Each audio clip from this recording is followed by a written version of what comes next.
দীর্ঘ ৪০ বছর পর এমপিওভুক্ত হচ্ছেন ইবতেদায়ী মাদ্রাসার শিক্ষকরা। তাদের এমপিওভুক্তির প্রস্তাবের ফাইলে নিজের দায়িত্ব পালনের শেষ দিনে স্বাক্ষর করে গেছেন বিদায়ী শিক্ষা উপদেষ্টা ড.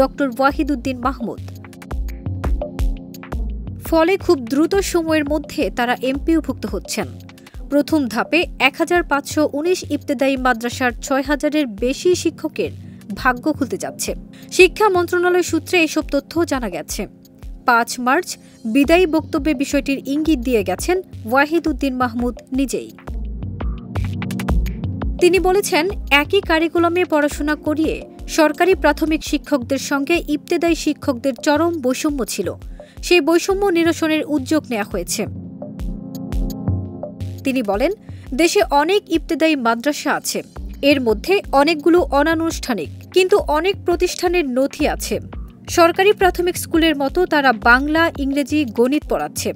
অবকাঠামো, শিক্ষক থাকার পরও তাদের এমপিওভুক্ত করা হয়নি। তাদেরকে এমপিওভুক্ত করা সম্ভব, সেই কাজ আমি করে দিয়েছি।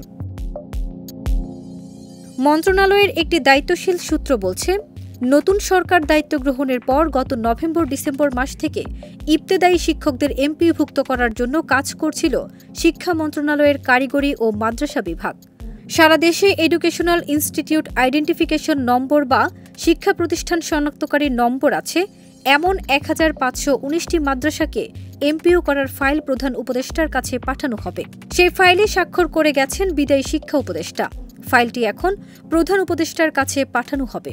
তার সম্মতি মিললে মে মাসের মধ্যে শিক্ষকরা বেতন ভাতা পেতে পারেন। কারিগরি ও মাদ্রাসা বিভাগের সচিব ড. খ.ম. কবিরুল ইসলাম বলেন, বিদায়ী উপদেষ্টা এ ফাইলে স্বাক্ষর করেছেন। ফাইলটি এখন প্রধান উপদেষ্টা মহোদয়ের অনুমতির জন্য পাঠানো হবে।